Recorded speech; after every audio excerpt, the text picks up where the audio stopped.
Thanks for staying with us. Now, as we've been saying, every Black History season we hear about great figures like Nanny of the Maroons or Martin Luther King. But does hearing about these figures really bring their exploits to life? Well, one British historian thinks not, so he's written a book which helps us to meet them. It's targeted at the younger reader, but it might help adults too. So let's welcome Dr. Tony Talbot to the show. Welcome. Thank you very much. Well, I like this, the history on the page, Adventures in Black British History.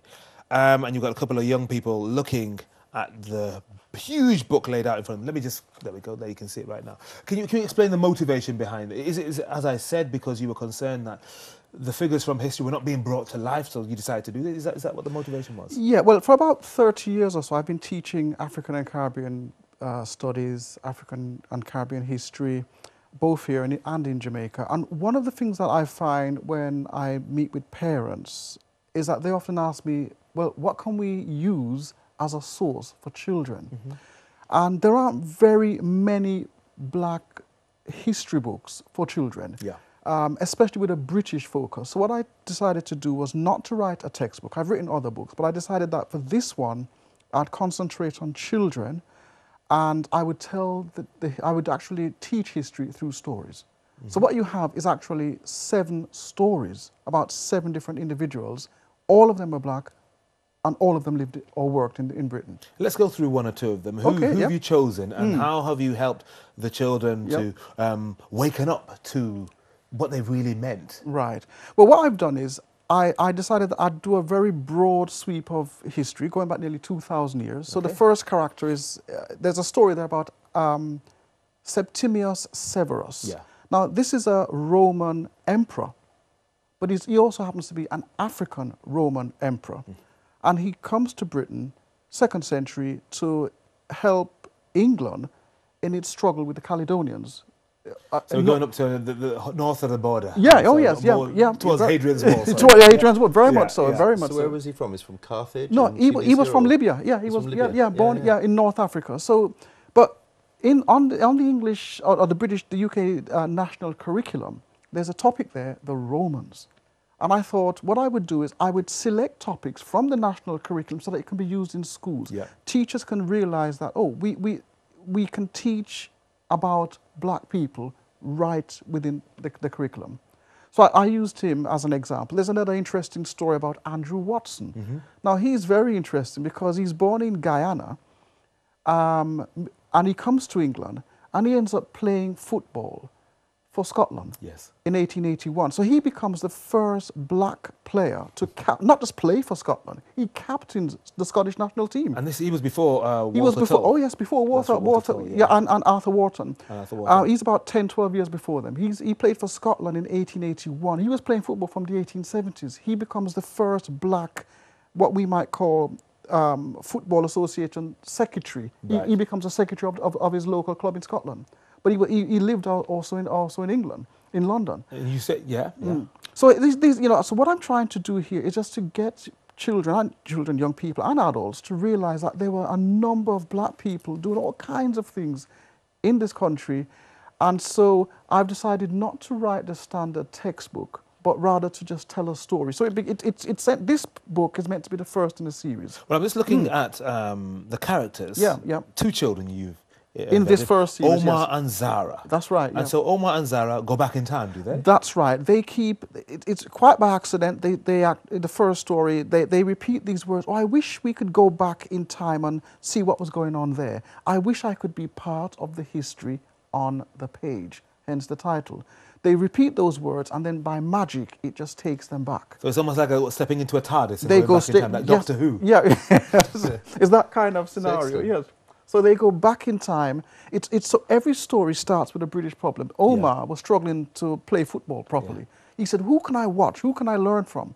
He goes back and he meets Arthur. No, he doesn't. He meets Andrew Watson. Yes, that's Andrew Watson. And what do you have Andrew Watson saying to he actually does a little training session with them, saying, no, you must mark your man, keep your hand, go goal side. So it's that kind of stuff.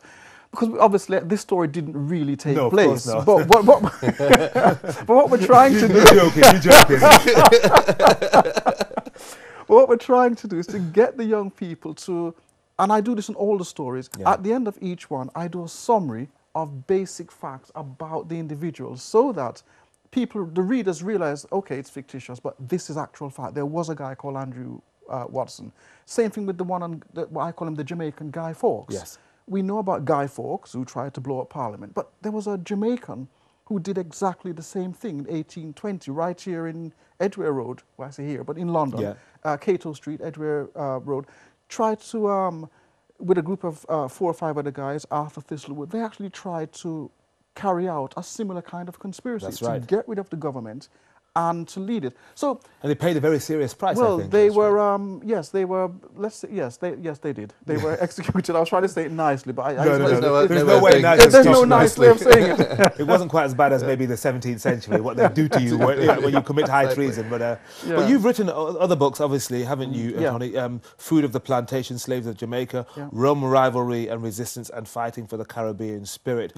And these are all kind of tackling particular aspects of the Caribbean and Caribbean British history.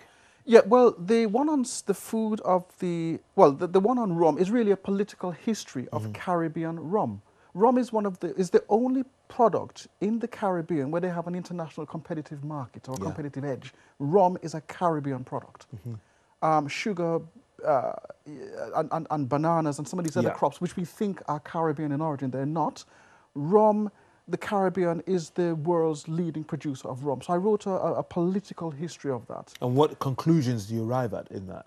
Well, what I was trying to say in that book is that there is a major struggle taking place within the European Union to market rum. So I was looking at how rum is marketed and the struggles during the 1970s to the year 2000 to actually market rum within Europe. So that's what that book was about. And I'm very interested too in Food of the Plantation Slaves of Jamaica. Yeah, because people often talk about why Jamaicans are built in a particular way and why they're so athletic. And of course, we know Usain Bolt talks about chicken nuggets and yam and banana and whatever. But you obviously you take a more serious approach to this, obviously.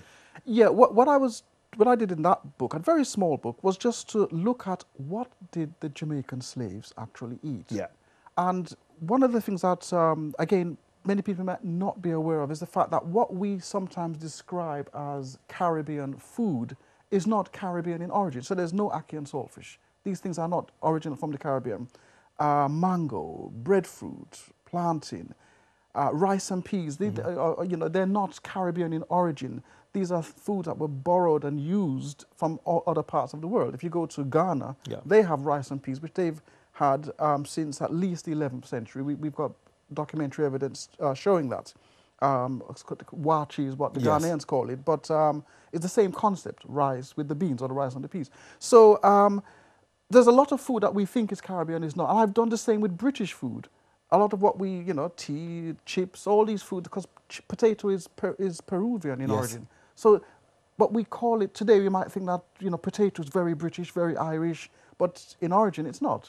So it all has, and this is why I think the black history is so important, because we need children and young people to be aware of the connections in history.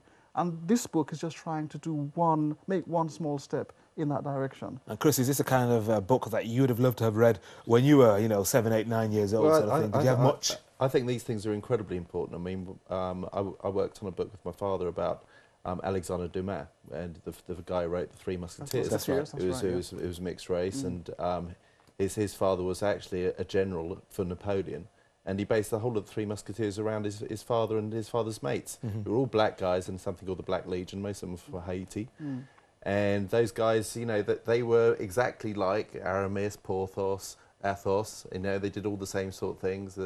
The main guy there was a guy called Chevalier de Saint-Georges, who was a great swashbuckler, but also the best violinist in France, a great composer. Wonderful. No one knows about these guys. No. Also had an affair with Marie Antoinette. He was quite a fella.